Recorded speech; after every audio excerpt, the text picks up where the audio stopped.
فوجی عدالتوں کے قیام سے متعلق پیپلز پارٹی کی آل پارٹیز کانفرنس اسلام آباد میں جاری ہے۔ پاکستان مسلم لیگ نون، پاکستان تحریک انصاف اور MQM پاکستان کے علاوہ دیگر سیاسی جماعتوں کے نمائندے شریک ہیں۔ زرداری ہاؤس اسلام آباد میں جاری APC کی صدارت پیپلز پارٹی کے چیئرمین بلاول بھٹو زرداری اور شریک چیئرمین آصف زرداری کر رہے ہیں۔ APC میں اپوزیشن لیڈر سید خورشید شاہ، سینیٹ میں قائد حزب اختلاف اعتزاز احسن، مسلم لیگ قاف کے چودھری شجاعت حسین، سربراہ JUI مولانا فضل الرحمان، جماعت اسلامی کے امیر سراج الحق کے علاوہ دیگر جماعتوں کے قائدین شریک ہیں۔ پیپلز پارٹی کی نمائندگی نیر بخاری، شیری رحمان، نوید قمر اور فرحت اللہ بابر کر رہے ہیں، جبکہ ANP کے میاں افتخار، حاجی بلور، افرا سیاب خٹک اور زاہد خان بھی کانفرنس میں شریک ہیں۔ عوامی مسلم لیگ کے سربراہ شیخ رشید، نیشنل پارٹی کے رہنما اور وفاقی وزیر میر حاصل خان بزنجو، قومی وطن پارٹی کے آفتاب شیرپاؤ، فاٹا کے پارلیمانی رہنما حاجی شاجی گل، مجلس وحدت المسلمین کے علامہ ناصر عباس اور تحریک نفاذ فقہ جعفریہ کا وفد بھی کانفرنس میں شریک ہے۔ پیپلز پارٹی کی جانب سے حکمران جماعت مسلم لیگ نون کو شرکت کی دعوت نہیں دی گئی تھی، جبکہ پاکستان تحریک انصاف نے معذرت کر لی تھی۔ تاہم ابھی تک MQM پاکستان کی جانب سے کوئی رہنما کانفرنس میں شرکت کے لیے نہیں پہنچا۔ آل پارٹیز کانفرنس میں 4 نکاتی ایجنڈے پر غور و خوض کیا جا رہا ہے، جس میں نیشنل ایکشن پلان پر 2 سال کے دوران عمل درآمد اور نتائج، فوجی عدالتوں کی بحالی اور حدود و قیود کا تعین، فاٹا اصلاحات اور پنجاب میں پختونوں کی پروفائلنگ کے مضمرات شامل ہیں۔ کانفرنس کے شرکاء کو آصف زرداری کی جانب سے زہرانہ بھی دیا جائے گا۔ کانفرنس کے اختتام پر مشترکہ اعلامیہ جاری ہوگا۔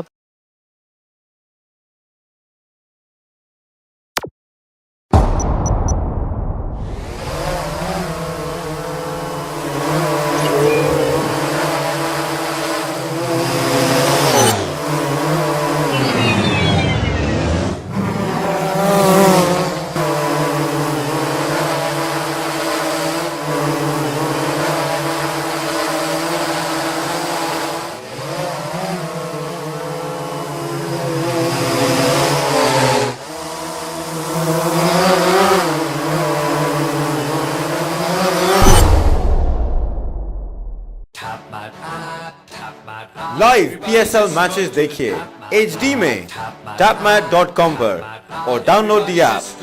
To order our TV boxes call 021 351 55511